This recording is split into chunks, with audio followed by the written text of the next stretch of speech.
Hello, everybody. I'm Natalie Brunell. Thank you so much for checking out my show, where I get to hear from the leading voices in Bitcoin, financial markets, political structures, philosophy, and more. Please make sure you're subscribed to the show. And if you're watching this on YouTube, like this video so more people see it and hit that notifications button so you don't miss out on any new content.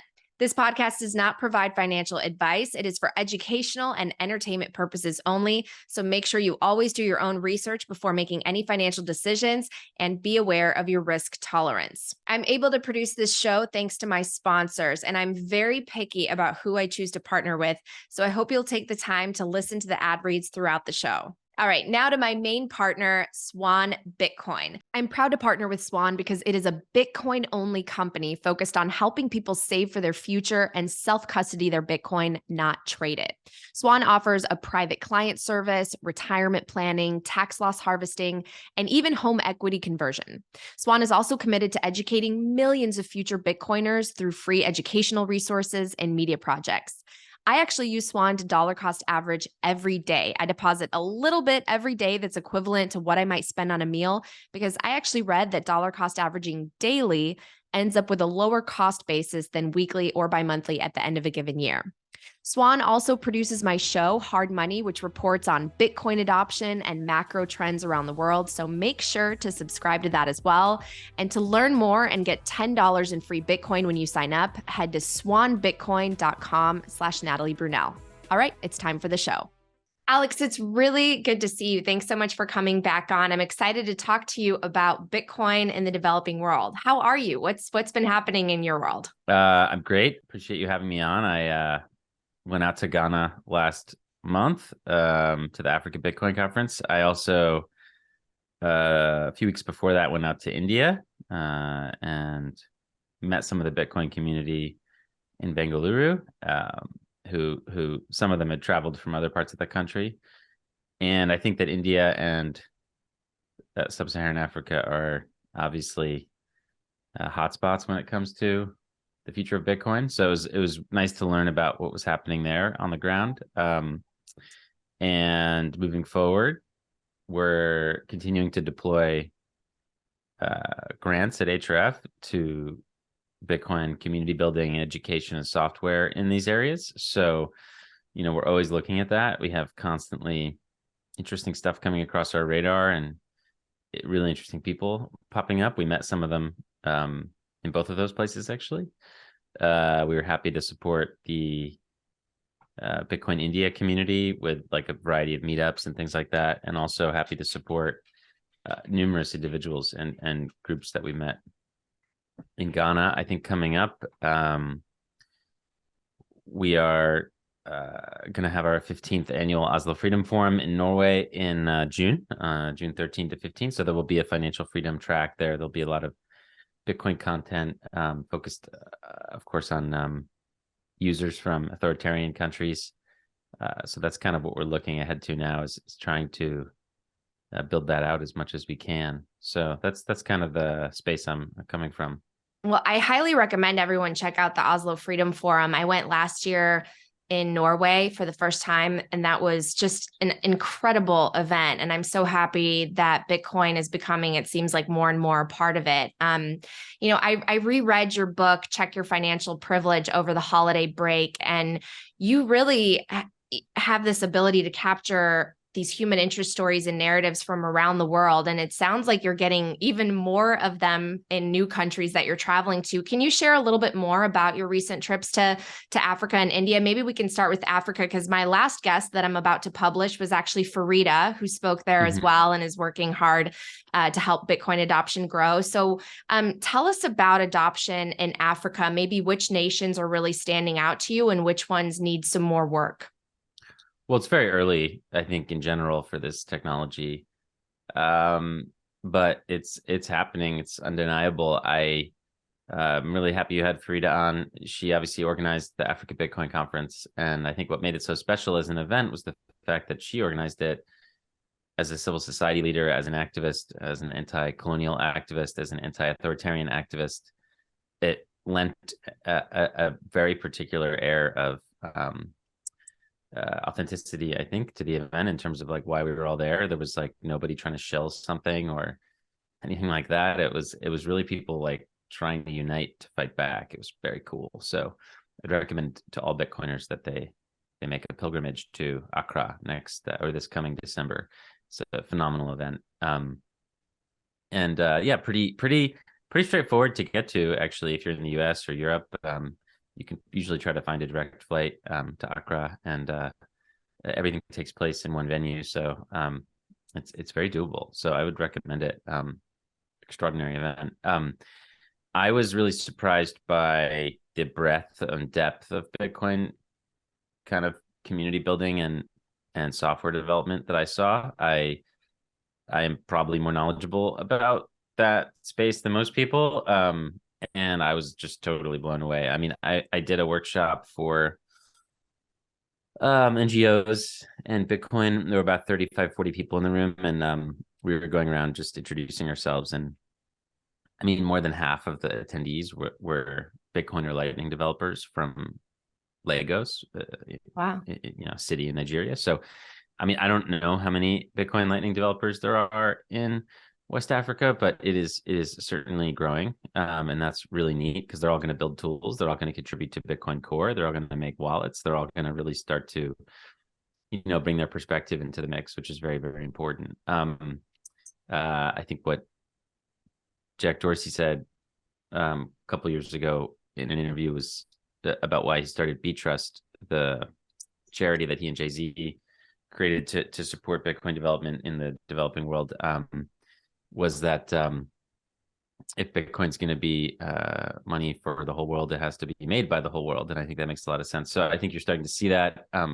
Kala, QALA, is one of the big movers in that space. They're a fellowship program that Ahrefs was very happy to support. They, they're now on their, I think, second cohort. I think 100% of their first cohort got jobs in the Bitcoin industry, which is amazing. So they train programmers to program Bitcoin, and then they help them get a job.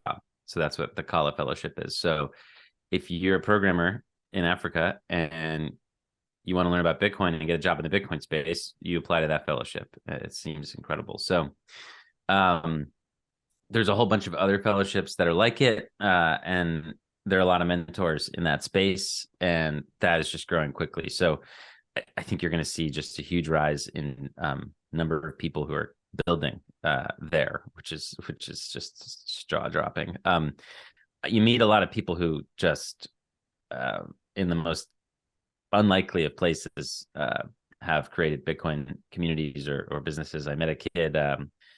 He was like 19. He had learned how about Bitcoin mining on YouTube, and then he started a company to mine Bitcoin in northern Nigeria, and they're going to do some flared gas mining in southern Nigeria. I think that was really interesting. Apparently, I mean, I think that part of the world vents more gas than like anywhere else in the world or something like that. There's just so much waste. So there's a big opportunity for Bitcoin miners there if they can figure out the security situation. So that'll be interesting to see. Obviously, you saw what Gridless is doing, or at least a lot of people saw this. Eric Hersman, who's a friend of mine, and his team have created a company that comes in and helps reduce the cost of power, or gives power to communities that didn't have it in the first place across East Africa. They're in Kenya, they're in Malawi, they're in a few other countries. They're working on micro hydro, at least for now. So they just go to a place that has a river. They divert the river with a very simple tube. They put a fish guard on it. They run it through a micro hydro, and they pay for it. This is not altruistic. Like, they're going to make money, and then the community is going to have new power, and that power is going to be cheaper and more sovereign than power from elsewhere. It's truly exciting stuff. So that was really interesting to see. I got to meet the team working on basically it's like a protocol to do Bitcoin on what's called USSD, which is like a text message protocol that people use in Africa that don't have data. So a lot of people have a feature phone, but they can't afford internet. So they just use text message to do mobile money or whatever without internet. So I think it's Manchura team. Machinkura, I think. Machinkura team. Yeah, sorry. The Metric Core team has an app that allows you just to like, you could have like a candy bar phone or a phone without internet. You just text a number and then it spits back to you some options, and you can like access your bit. Obviously it's custodial, but it's like, it's an important way to get people involved. So seeing that start to grow from somebody's basically personal project into what's going to be a company, very interesting. And then I also saw the big announcement that Bernard Parra and Jack Mallers had about basically like integrating different fiats together via the Lightning Network, which is I think going to be huge. Basically, I mean, I think it's tricky for an American to like deposit value with someone who uses M-Pesa in Kenya, which is M-Pesa is like the dominant mobile money they use in Kenya. Everybody has an M-Pesa account. So Bernard and his team at BitNob have done the work to do the Bitcoin to fiat off ramp. So you can go Bitcoin to M-Pesa in Kenya. You can go Bitcoin to MTN, which is the mobile money in Ghana. You can go Bitcoin to a Nigerian bank account, any Nigerian bank account. And,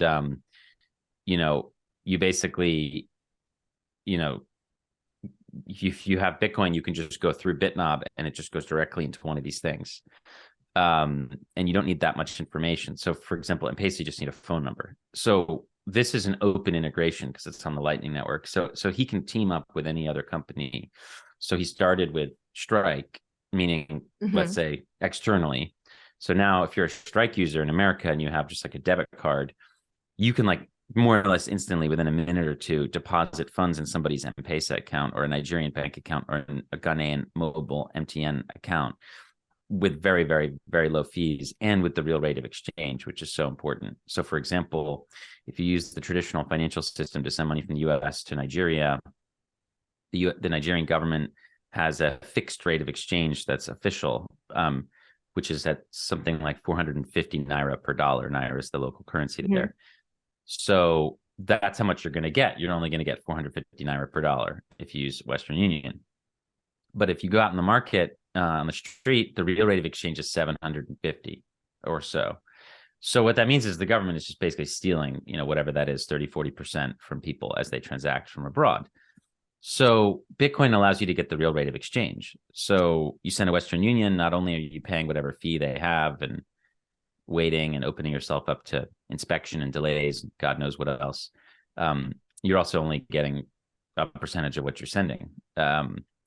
You use Strike to send $100 to a Nigerian bank account through the BitNob integration, which is, by the way, it's like 2 button clicks inside Strike. You're getting it, doing it really quick, and you're getting the full amount, which is really cool. So I think those kind of integrations are going to really be important in the next decade. I think within a few days, Coin Corner out of Great Britain also announced the integration with Bernard's company, BitNob, so that their customers in the British Isles can also send money seamlessly to these African countries. And I think BitNob is going to just add more and more and more kind of like local partners, which is, I mean, the dream is that everybody uses Bitcoin. I mean, I think what I'm sure Frida mentioned to you, which is so interesting about Bitcoin being like a uniting currency for everyone in Africa, is that the continent is super separated. Like there's something like 40 plus fiat currencies, 45 central banks. Like as Frida says, like imagine if the US had a different currency for each state. It would be like really, the commerce would just be like really sort of stifled, right? So that's the case in Africa. You have a even bigger place. And it's just very difficult to send money from here to there, and there's different restrictions, and everybody's trying to take a cut. And why not just one standard for the whole continent? So that's, I think, like the dream, which is kind of cool. But even now today, we don't have to dream. Like the practical reality is that Bitcoin and the Lightning Network can allow fiat users in different places to just instantly kind of interact with each other, and that was a huge takeaway. I also saw. I just met Bitcoiners from countries that most Americans don't even know exist. I mean, it was really, really interesting. I met a whole bunch of Bitcoiners from Benin, which is like a actually the country where the Dahomey Kingdom used to be. So if anyone saw Woman King, that's where it took place, is Benin. So I met a whole bunch of people from Benin who are these young kids. They were like maybe 18 to 20, super into Bitcoin, had driven 16 hours to get there. I met a guy from Mogadishu in Somalia who runs a business there. They have 30,000 clients in Somalia. He's the off-ramp. So their family or clients send Bitcoin or stable coins to his platform, and then he's the off-ramp for the family or for the clients on the other side. 6,000 or so of his clients are Somalis who fled, who are refugees, who live in Kenya. They have the KYC from Somalia. They have their Somali documents, but it doesn't allow them to open a Kenyan bank account. But they can still use his service. Wow. I met a guy from a place called Somaliland, which is a country that most people don't know exists. It's I guess when Somalia was colonized by the different Europeans, they each kind of took a piece, and Somaliland was the part that the British took. And it's kind of its own area, its own country in the sort of northern part of Somalia. And I met a Bitcoiner from there who's like working on a farm and teaching Bitcoin there. I mean, I got to meet this guy, Sudan Hodl, that's his like name on Twitter, but I've known him for a long time just virtually. And I interviewed him as part of some of my book. So it was really nice to meet him in person. I met Bitcoiners from the Congo who are building a community there based on Lightning in Eastern Congo. I met a guy who started this thing called Bitcoin Mountain in Cameroon, which is a community of financial education and Bitcoin education in a place where everybody's fleeing because there's a lot of conflict. There's like a big war between French and English speaking people there as a result of colonialism. And most people are trying to leave, but he's trying to stay to build, which is very inspiring. It was just like jaw dropping. So that whole experience was very, very inspiring and informative for me. And I think global adoption continues to be the theme, I think, for Bitcoin. And you're just going to get so many talented people coming in with their own solutions, and then teaching that stuff to Bitcoiners in America or in Europe. I think that's the really cool part of maybe what you saw with the Strike Bitnob integration. And I'm very happy that Ahrefs and the Oslo Freedom Forum can continue to be a conduit for that as much as we can. We want to continue to be a bridge between these communities. That same thing with India. I mean, there's some awesome Indian builders. I think they are not nearly as advanced as sort of the community in Africa in terms of the number of Bitcoiners. Even though, so India has the same population as Africa. I think they're both 1.4 billion. I just don't think you have, the Bitcoin community is very small in India. There's a massive crypto community. I mean, there's probably, it's hard to say, but there are estimates ranging from 50 to 100 million users of cryptocurrency in India. It's just jaw dropping, but almost all of them are trading tokens, pretty much. So there's not a whole lot of like Bitcoin community, but I did meet a bunch of them, and it is growing and it needs support. So we'll do what we can there. But they're developing some really cool software too. That's kind of like, unique to the needs of Indians who do have some similar issues with, like, there's just so many different states in India, so many different like legal structures. So there's some similarities there. I'm going to try and make sure that we get Bitcoiners from other parts of the world to the Oslo Freedom Forum. Excited to be bringing some Bitcoiners from Indonesia, which I think is a very important place. Philippines, hopefully, definitely India, different parts of Central Asia. So we'll see. I think there's a lot we can learn from, together. I could just sit and listen to the stories of Bitcoiners, like the ones you just mentioned, for hours. I mean, it sounds like you're already putting together another book. Before we move on from Africa, I wanted to ask you, because you sort of touched on it, that there are all these different currencies there. In Europe, you have all these countries, but they're on the euro, and then we have all of us on the dollar. But we kind of refer to just Africa, and yet we have to remember and be thoughtful that there are more than 50 countries in Africa. So, can you kind of shed a little bit of light and simplify why Bitcoin is adopting there faster than anywhere else? Is part of it the fact that they have such a young population and a lot more people are, even if they're not on smartphones, they do have access actually to transact in Bitcoin, and they need it more in real time as a medium of exchange? Yeah, I mean, it's so hard to know with real numbers and comparative numbers. There's also a lot of Bitcoin adoption happening in the United States and in Europe. Mm-hmm. But I do think that, yeah, Africa is certainly a hotspot, the whole continent. It's time for a quick break to hear these messages from my partners. First up, iTrustCapital. iTrustCapital lets you invest in Bitcoin for your retirement with the tax benefits of an IRA. You can defer taxes on gains using a crypto IRA, or with a Roth IRA, you can withdraw tax-free at retirement. And here are some important things to know given the recent crypto contagion. iTrust does not lend against client assets. iTrust accounts are also FDIC insured up to $250,000 US, and iTrust does not hold customer assets or money. Assets are actually held between Coinbase custody and a custody platform called Fireblocks. And Fireblocks, by the way, underlies pretty much the entire industry. Their multi-party computation technology is the gold standard of custody for institutions and allows for private keys to be separated, encrypted, and shared across multiple parties in cold storage. Separately, all US dollars are held within iTrust's bank, Signature Bank in New York. So if you're doing retirement planning and considering adding Bitcoin to your IRA portfolio, you can sign up for an account and get a $100 bonus at itrust.capital/Natalie Brunell. All right, next up, Bitcoin Conference 2023. This is the ultimate Bitcoin event every year, and it's going to be held once again in Miami Beach, May 18th through the 20th. Last year, there were about 30,000 attendees, and it's hard to believe the scale until you see it in person. There are incredible speaking sessions featuring the world's biggest Bitcoin voices, networking events, games, parties, and of course, Soundfest. I actually credit my career transition to the Bitcoin conference because I went for the first time in 2021, and that's where I dropped my first episodes of CoinStories, not expecting this to become my full-time job at all, but just hoping to meet Bitcoiners and find more guests for the show. I actually went up to people like Michael Saylor backstage with a business card, and that's how I got him to come on the show. So anything can happen there, especially if you dream of working in the industry. Ticket prices go up every month until May, so don't miss out. And for 10% off, use the code HODL at b.tc/conference. I'll see you there. Africa is certainly a hotspot, the whole continent. And I think credit to Jack Dorsey, who brought a big team from Block.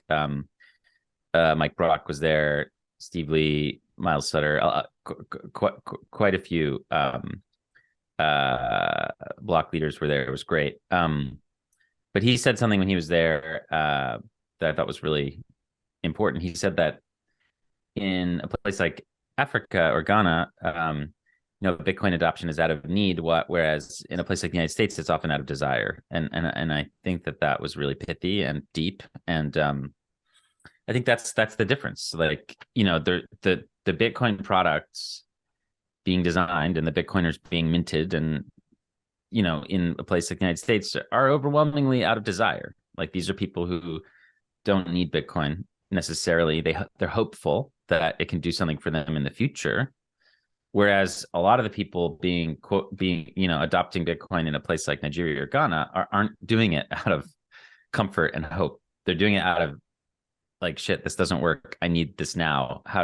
They're doing it out of need. So I think that is the separator that really helps, I think, clearly delineate the two types of communities, and that's going to delineate the type of adoption you see. I mean, you're going to see people, I mean, just like the old trope, but it's true. Like, I mean, Africans, basically many of them skipped landlines. They went straight from not having a phone to having a mobile, right? Yeah. Well, I mean, you're gonna have a lot of Africans who never had a bank, who never stepped foot in a bank account, going straight to like a cryptocurrency wallet. Like, that's going to happen. That's just obvious. I mean, it's so clear that the mobile phone is the financial banking apparatus for the future. And, we hope that as much can be built on Bitcoin as possible. So I think that's kind of how I'd react to that. And do you have any reaction to advocates like Farida who say that colonialism is actually alive and well and expanding under, some of the Western leaders that still have so much power in the African countries? There's a fact that I learned when I was in Ghana that 80% of inter-African financial payments are processed by an American or European company, which is insane. I mean, that's just like, colonialism, basically. I mean, that's a colonial relic. The fact that all the payment structures in Africa, all these different central banks, this was all set up not to unite people, but to divide them. And to intermediate them at least, maybe not quite to divide, but certainly to like get in the middle and make a profit. So everything's based on rent seeking. And you don't have an incentive. The incentive designs are to rent seek. The incentive designs are to monopolize and rent seek. So the incentive designs are for payment solutions to coalesce around extracting a fee from the users and building business models off that. And when you have a monopoly, you can start raising the fee because what else are people going to do?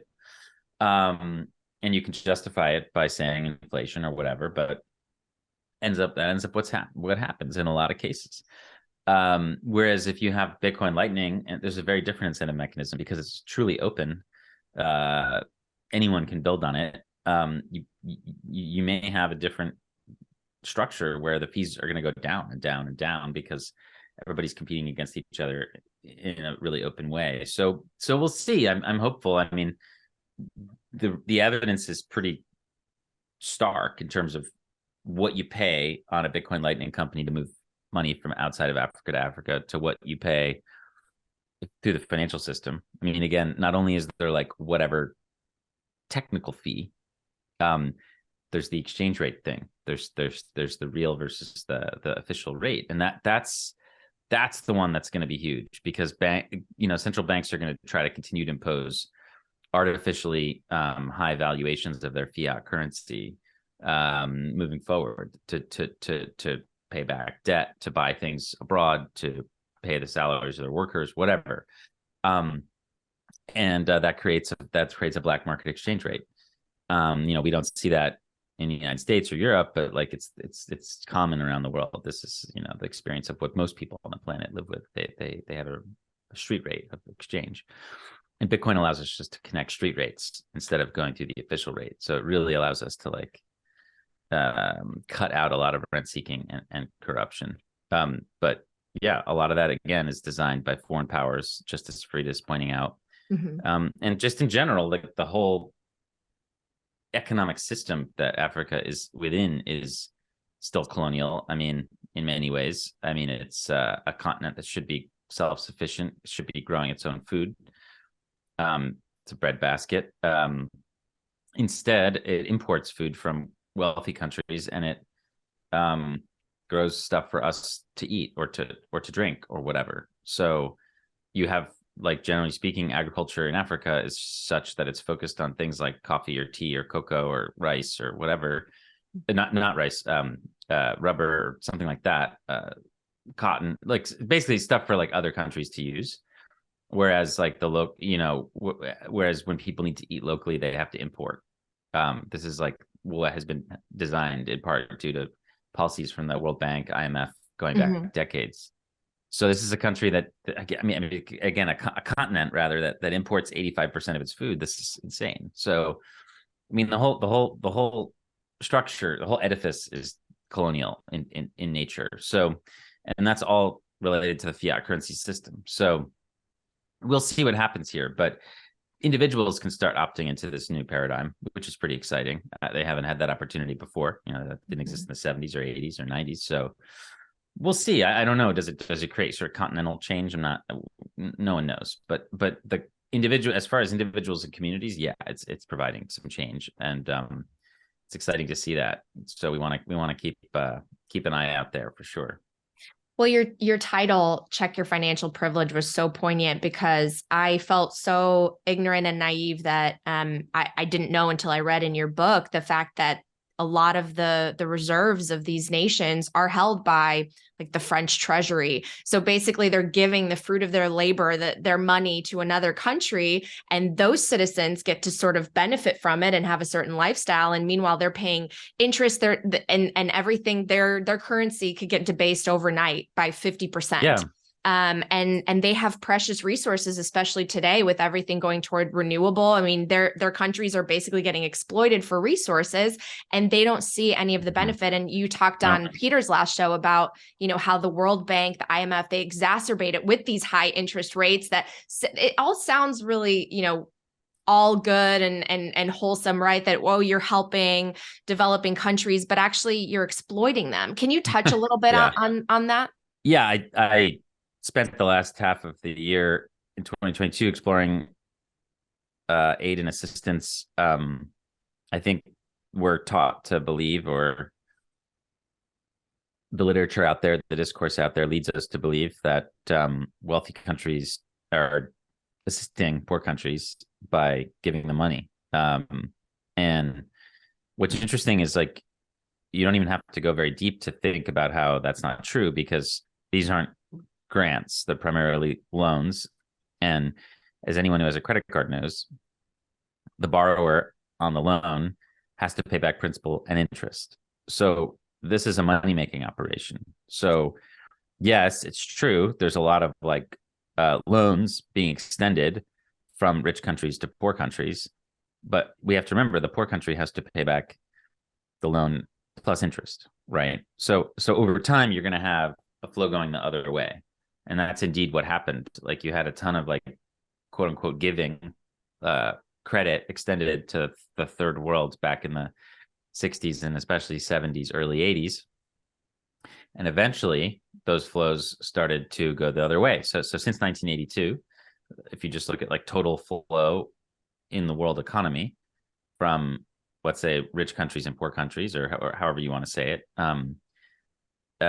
it permanently switched to the other direction. So if you looked at the post 1944 global economy, there was a flow of funds from the rich to the poor, and then it switched. So from 1982 on, if you look at everything, aid, investment, remittances, capital flows, all of it, I looked at this one year, 2012. So in the year 2012, for example, it's 1.1 trillion going from the wealthy countries to the poorer countries. And then, but that same year, there was 3.3 trillion coming back the other way. So there's there's just this huge amount of drain happening. It's draining resources from these countries to support our way of life in the wealthy countries. And that was the big kind of takeaway from all the research I did, was that, the World Bank and IMF help prop up a system that helps subsidize the way of life artificially, really, for people in the West at the expense of people in poor countries. And it at the end, it's all about sort of deflation. We get protected from inflation in our countries by wage deflation in poor countries. So if you look at 7 billion people who live outside of what's called the golden billion, like the US, Europe, Japan, and all of our allies, it's a billion people or so. Okay. Everybody else lives in other countries, other fiat currencies. The system is sort of designed in a way where you get cheap inputs in terms of labor and goods from the periphery, okay, coming into the core. And that helps subsidize everything that happens here where we live.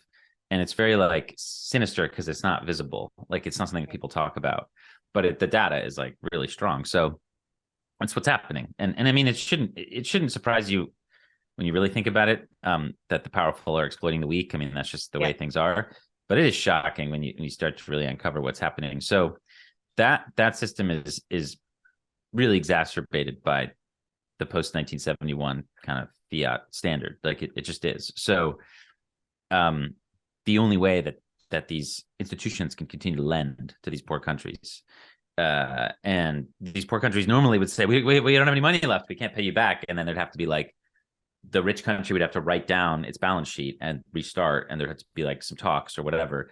No, what typically happens is they just give another loan. So the balance sheet grows over here on the rich side. It continues to grow and grow and grow, and the debt continues to grow and grow and grow on the other side. So if you look at like the external debt of the developing world since 71, it's exponential. It literally, the average country has gone from having 50, $100 million of external debt to having 100 billion.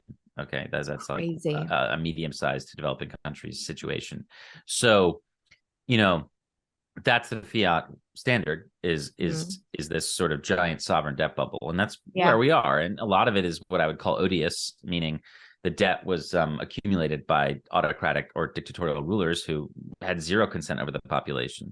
We can say what you want about Europe and the United States and democracy. They don't have any of that. Like there's nothing. So you've got literally, like, historically you had dictators who were just shooting people who disagreed with them, taking the money, borrowing it, taking 20% off the top to pay for their palaces and car fleets and stuff like that. And then the rest, would go over to bribing people and paying off foreign corporations, and the people would see nothing. So, I mean, you're talking about entire industries where, I mean, I gave an example, but the prototype would be something like this. If you want to know what development is, like, let's say in the last 50 years, development is this. Development is basically the West seeing a reserve of resources in a country in the global South, maybe a couple 100 miles from the coast in the mountains. There's some, let's say, bauxite, which is like a resource that's used to make metal, like aluminum, for example. So what the West would do, instead of, like, before, they would just, like, under normal colonialism, they would just, like, march in, take it, kill people who disagreed, right? That was like traditional imperialism. Okay, we don't do that anymore. So instead of using a gun, we use debt. So we extend a loan to the poor country in question, which is really usually a dictator or some sort of oligarchy, right? They take that money and they build with that money a mining operation, a train system to get the stuff to the coast, and a port to get it out of there. And guess what? Like, that money that's lent from the West or the North to the South, in this flow, it's immediately spent back to the West, because the companies that are hired to build all that stuff are Western companies. So, like, you have a country in West Africa, let's say they hire an Italian or a German or a French company to build all this stuff. So in, like, the short span of a few years, you have the loan extended, and then you have the loan paid back, essentially. Now, there's this double loan phenomenon, because guess what? That poor country still has to pay back principal plus interest. So after a 20 to 30 year period of time, what's happening, just on the financing alone, is that there's, like, let's say 100 million going in, and then there's like 100 million coming back for the payment for the construction. And then there's another 100 million coming back for principal. And then there's another 50 to 100 million back coming for interest, right? So this helps you understand why there's so much flow coming in the other direction, right? And even beyond that, you have to remember that, like, the locals who live there in this country don't see any of this. Like, they don't see this mineral gets taken out of the ground, put on a train, and gets sent off to international markets. It's not like it gets back to the local population. And if they try to protest against labor conditions or anything like that, they get shot or put down. This is, like, the way of the world. So over time, what you see is, like, in Ghana, at least when I was there, Ghana used to be called the Gold Coast. It's a place that historically has had a close connection to gold, going back way back to many, many kingdoms ago. In the 90s and 2000s, Ghanaians saw something like only 2 to 3% of the profits from gold mining. So meaning foreign corporations took 97, 98%. Okay. Now, and the 2 to 3% that they did get obviously went to, like, a bunch of corrupt government officials. And that's an extreme example, but I think it's probably pretty common. Like, basically what you see is, like, whether it be gold, tin, lumber, oil, in these places, like, the vast majority of it typically, especially historically speaking, but even still today, almost all of it accrued to foreign corporations, and then a small percentage would go to, like, the local ruler, and then very little, if any at all, to the local population. And that's what we call development, and that's what I learned, and it's very depressing. Wow. Well, and I presume that the dictators and the leaders there, they have no incentive to ensure that the local population is the one that's working on the project and reaping the benefits of that, No, production or development, right? But so why doesn't, the World Bank or the IMF require that if they're going to extend the money? no, the World Bank and IMF prefer dictators. They prefer to work with unaccountable rulers. I mean, the IMF in particular knows that its policies that it imposes as a condition for taking the loan they're known as austerity measures or structural adjustment. So, for example, like historically, in time the last 60 years, you have a poor country taking a bailout from the IMF when it has a financial crisis. It has to agree to restructure or re-engineer its economy, like essentially to like focus on exports instead of local consumption and industry. So essentially what happens is these economies are hyper focused on like one or two products. So they'll move all of the resources and energy from like farming cattle and rice and like sorghum and stuff that people actually eat to like cotton, for example. In Africa, this is common, right? Or rubber or palm oil or whatever. In that way, the like local government and foreign corporation can make as much money as possible. But what happens is that like the local population goes from being able to feed themselves, being poor, but being self-sufficient, to being poor and being not self-sufficient. So, they're still really poor, but they have to buy everything from the market, and everything in the market is priced in the dollar, and everything is going way up. So wheat, for example, used to be $200 to $300 a bushel, like 20 years ago or whatever, 25 years ago. Now it's like 1,000. Okay. And like their currency didn't go up in purchasing power over that time. It went down. Okay. Right. So everything's basically just sort of rigged. And, Frida talks about this, but she says like, a farmer in Ethiopia will end up seeing like 1% of the profit or something like that for the beans they grow. So, I don't think Bitcoin fixes that entirely, but it does help, I think, in terms of restructuring the ability for individuals to get the real value of their time over time. And it's interesting because that's like a common thing in Marxism is a surplus value. Well, I mean, less of your surplus value is taken from you in terms of your labor if you're earning over time in Bitcoin. So I think that's an interesting thing to consider. The farmer over time is going to get more and more value out of their hours that they put in. And their hours over time are going to buy more and more calories of stuff. What you ended up see happening, which was so devastating in structure, like all this structural adjustment that happened all across the third world in the 70s and 80s and 90s, even till today, is that like over a decade, like the number of hours you had to work to get 1,000 calories of rice or meat would go way up. So this is what I'm talking about when I'm talking about wage deflation. Like basically your time would get squeezed. So these entire countries were getting squeezed and people were having to work more and more to get the same amount of rice or beans or meat or whatever. Right. So that like it is kind of a zero sum system. Like so that in the West, we had to work less and less and less to get these things.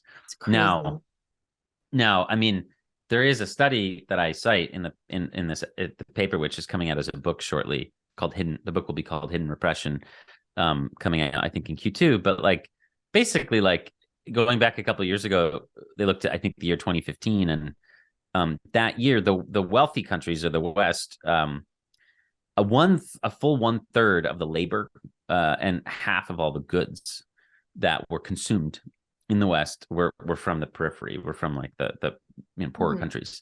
So if you think about like our lifestyle without half of the resources and 1/3 of the labor, you can start to see what would happen. You could start to see how much poorer we'd be and how much less effective we'd be.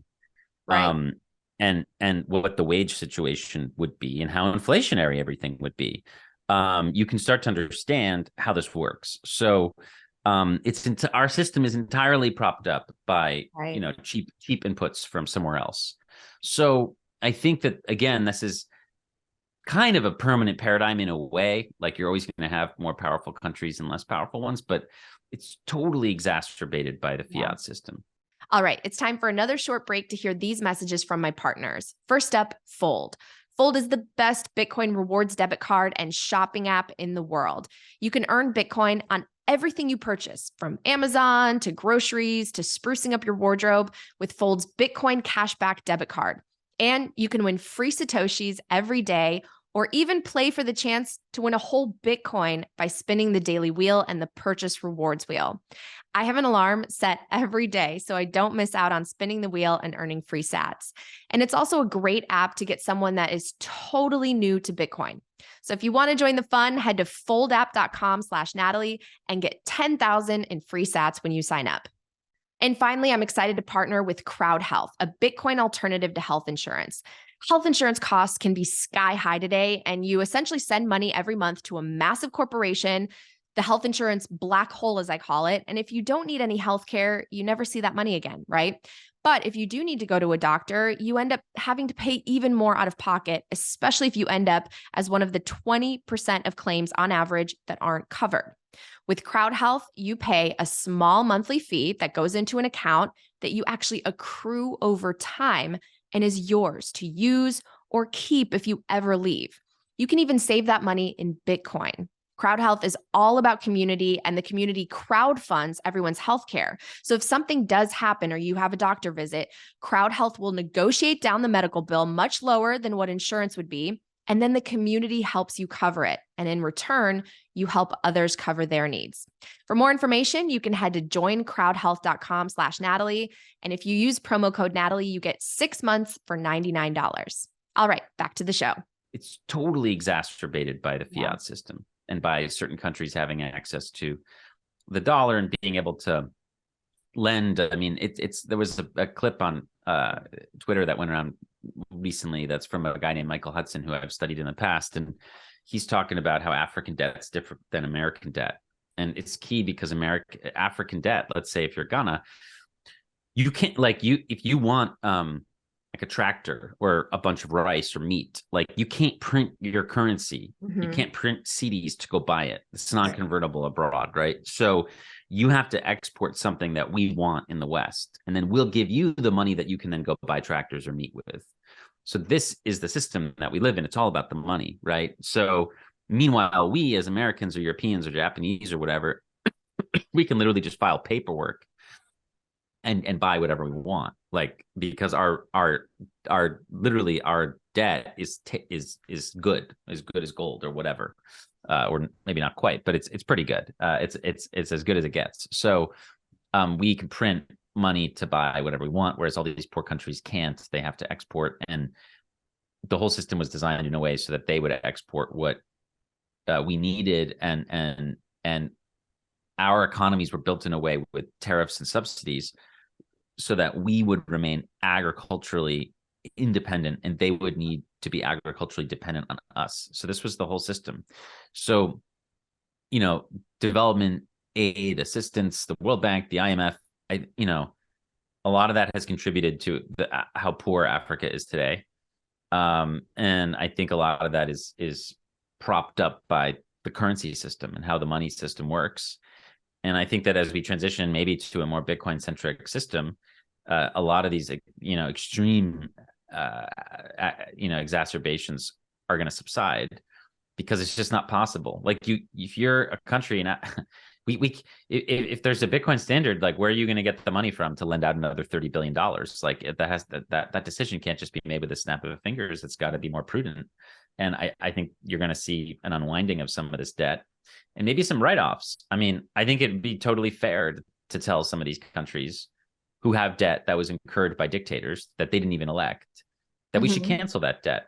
Now, the reason that debt does not get canceled is usually the reason there's not like a debt jubilee discussed for the third world, even though they weren't responsible for like the vast majority of the debt they have, is because that debt exists as an asset on a Western bank's balance sheet. Right. And that Western bank doesn't want to see its balance sheet drop.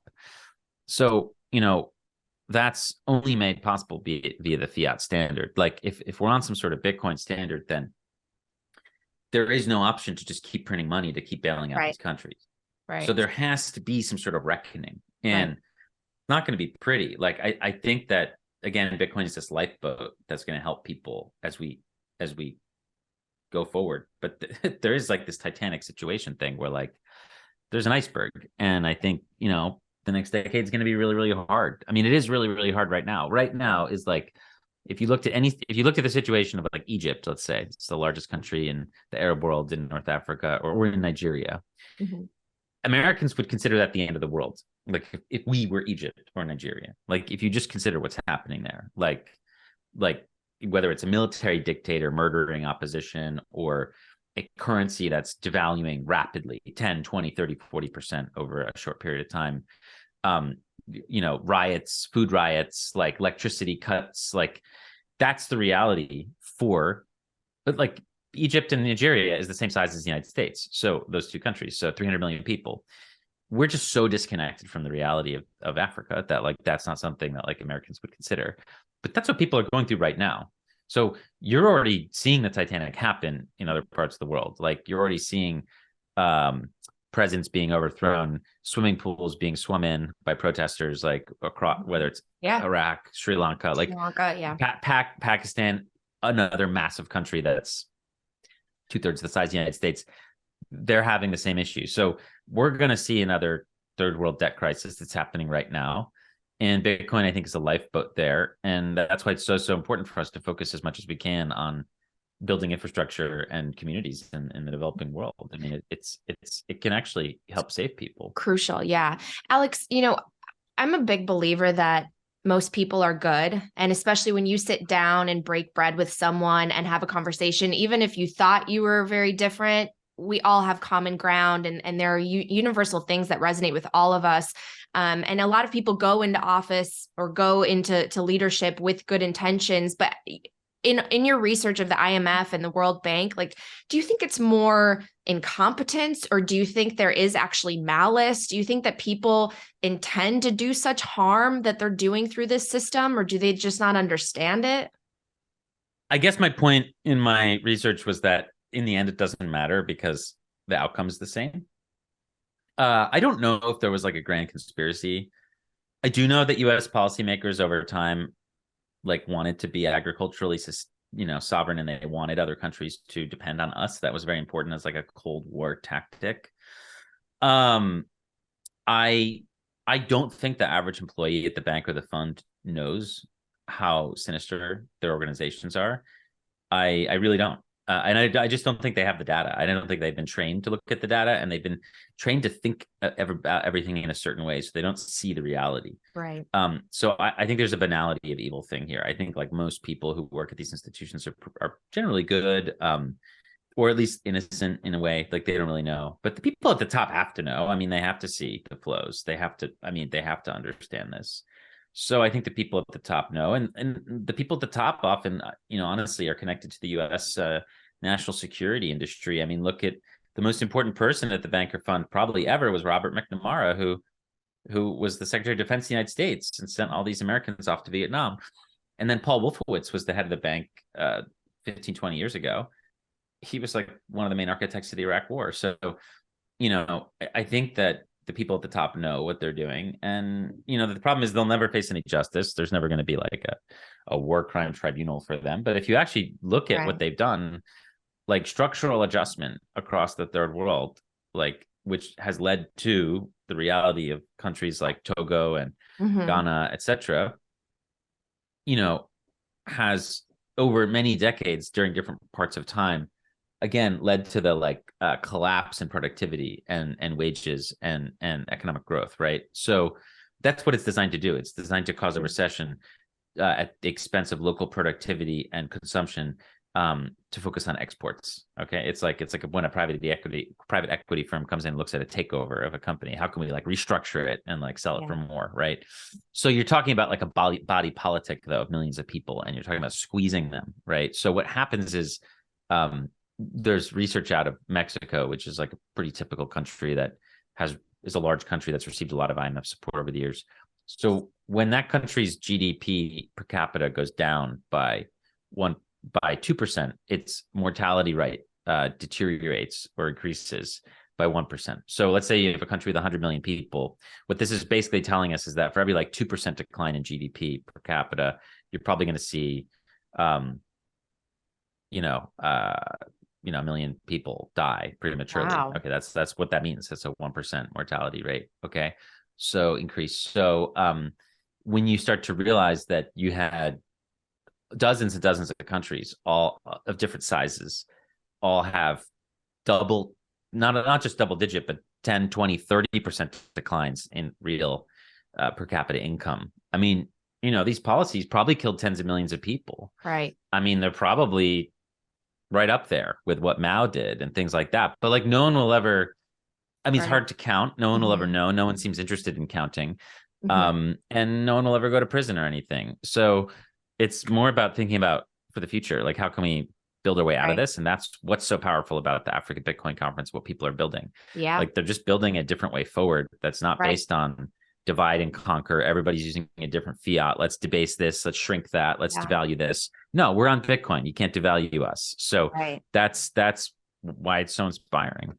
Yeah, they're building the future they want to see. And it makes me think of something that I've talked about with Jeff Booth. It's just this idea that, you create your own reality. And if you don't have an incentive to see sort of the evil and the sinister ways of your policies, then you won't, because you're going to surround yourself with people that mirror back what you want your reality to be, right? And so I think a lot of people, especially when you pile on numbers of these organizations and the WEF and the IMF, everyone thinks what they're doing is right, and they're in these positions probably because they deserve it, and they don't realize or see the harm that it's causing a lot of people around the world. And before we wrap up, Alex, I really wanted to cover a subject that I haven't heard you talk about, but it's something that is really relevant to the headlines that anyone can watch on any news platform now. A good friend of mine covers the border crisis, and the numbers have been increasing, and there are people from all countries coming to the southern border, and the numbers have increased rapidly just in the last year or two. Can you kind of talk to maybe the why? Because I feel like there's a lot of, back and forth, and it's become so politicized what needs to happen. But have you in your research also, looked into why actually people from all over the world are still wanting to come here, even though a lot of Americans complain about how bad it's gotten in the US? It's really because of the money, right? In a lot of these countries, whether it's Mexico, Guatemala, El Salvador, Africa, people are coming here because their monetary systems are broken, and they do face, a lot of issues that they think would be solved if they came here. Yeah, one of the hugest ironies I found was, I don't know what it is today, but a couple decades ago, at least. So the World Bank, IMF have a headquarters in Washington. It's like connected. And of course, the janitorial services, the cleaners who were working there were largely immigrant backgrounds, people who had fled from countries that had been structurally adjusted, right? And they weren't even allowed to unionize. So it's like the craziest thing. How cruel is this? But yeah, the reality is like the IMF and World Bank officials make very handsome salaries. They do really well for themselves. Whenever they have to live in the field, they get like a special hospital. They don't have to use like the local health services that their policies have totally gutted. So they make a lot of money. Christine Lagarde made like 450,000 a year, plus all kinds of other perks and stuff like that. All of their salaries are always like adjusted for inflation, and just way above inflation in terms of how they grow. Meanwhile, they're inflicting like crazy taxes on countries that regressive taxes, just really intense taxes on countries that they're adjusting. They're sitting there and adjusting. And yeah, when you squeeze an economy, what happens? Like people are going to come out. I mean, it's quite like a physical metaphor, like it, but it's real. Like people flee economic collapse. They don't flee typically. Like even when I did all my work, like with North Korean refugees, like those people, they don't know what democracy is. They're not fleeing for some like political freedom. They're fleeing because they're starving. That's like what happens. So, I mean, people are fleeing Eritrea or Libya or any of these countries for more or less the same reason. It's not necessarily that they want to live in a liberal democracy. It's because they're starving and they have no opportunity. And that's what structural adjustment does. So in many cases, you've got IMF, World Bank policies creating refugees, or migrant workers. And I'm a big like open border person generally, and I think we should do what we can to support these people, and it's the least we could do. In general, I think is try to help them because of how much we've hurt their country and their fellow countrymen and women. It's so interesting. Well, anything else that you want to share? I know that our time is running short, but you touched a little bit on India. Anything else you want to expand on there? Because I'm reading about the interesting shifts in just the currency that they're now partnering with, China and with the UAE, and it seems like there are a lot of shifts on a geopolitical level that are going to impact the U.S., the dollar dominance, and also provides again another reason why Bitcoin is going to be a refuge for a lot of people. Again, India, 1.4 billion people, size of Africa. Going to be so important. I think the last thing I would just say about India is that I think Indians are going to be huge Bitcoiners in the future. They don't trust their government. They love gold and they love cash. So, I think they're really going to like Bitcoin's digital gold and digital cash properties moving forward. It's just about education and about getting used to it. Like it took a long time for people to get used to credit cards. It took a long time for people to get used to mobile money. It's going to take time for people to get used to Bitcoin. It's very different. It's weird. They don't trust it. And it's just going to take time. I think that's just the reality. Why are they so into crypto tokens as opposed to Bitcoin?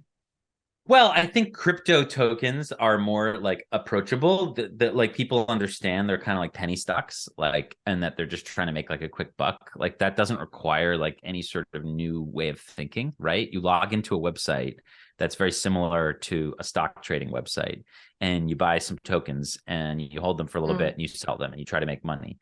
This is not that different from all the people who are doing Forex trading or stock trading or whatever. So it doesn't require a dramatic rewiring of your brain, right? Like you're not like trying to like rethink the world. Like you're just like, oh, I'm going to like deposit some rupees into this website and I'm going to try and increase the number of rupees I have. You're not thinking about like anything deep into the future, right? So it's very popular because during bull markets, people can make a lot of money, if they have the right information, right? If they have insider information or whatever, they know when to buy and sell and whatever. Most of them end up, of course, losing a ton. But the point is it's like approachable.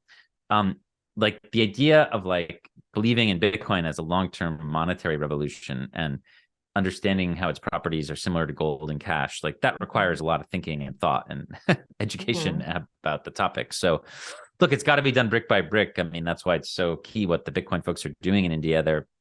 They're talking to computer engineers and university professors and pension fund managers, and they're talking to people about why this matters. And it's at this point, honestly, it's like every person matters. So it seems crazy that there's this 1.4 billion like total addressable market in India, but like you got to get there person by person. Like it has to be done with in-person education and training through trusted family members and things like that. And that's what they're doing. And they're going to get there eventually. Like I think the progress they're going to make over the next 5 years is like going to be crazy. But they need a lot of help. And again, let's just remember out there in the developing world, like it's not that different than here. It's the sort of Binance and all the crap crypto token stuff is dominant. It's really, truly dominant, even in Africa. So there are Bitcoin communities out there. They're growing, but they need our help. So let's just think about how we can support them. That's interesting. Yeah, I want to learn more about India because I know that they do have such a big population. There's a lot of wealth concentration there. And now the currency shifts are really interesting as they try to join BRICS. And now oil is being priced in different, there's so much happening. And I think we can't take it for granted. So Alex, thank you so much. So you have a book coming out, Hidden Repression. That's what it's called. And it's Q2. So in the next couple months. Yeah, I'll keep you posted on it. Thank you. Awesome. Thanks great. for having me today. I can't wait to read it. Thank you so, so much. Anywhere else you want to point people? You can follow the Oslo Freedom Forum, like we discussed at the top, June 13 to 15. Come there if you want to meet Bitcoiners from around the world. Awesome. Thank you so, so much, Alex. Always great to talk to you. All right. Take care. Thank you so much for checking out this show. Again, make sure you're subscribed so you don't miss out on any new content. And I love to hear your feedback. Leave a comment or send me an email at natalie@talkingbitcoin.com. Let me know what you think, if you have guest suggestions, and I'll see you next time.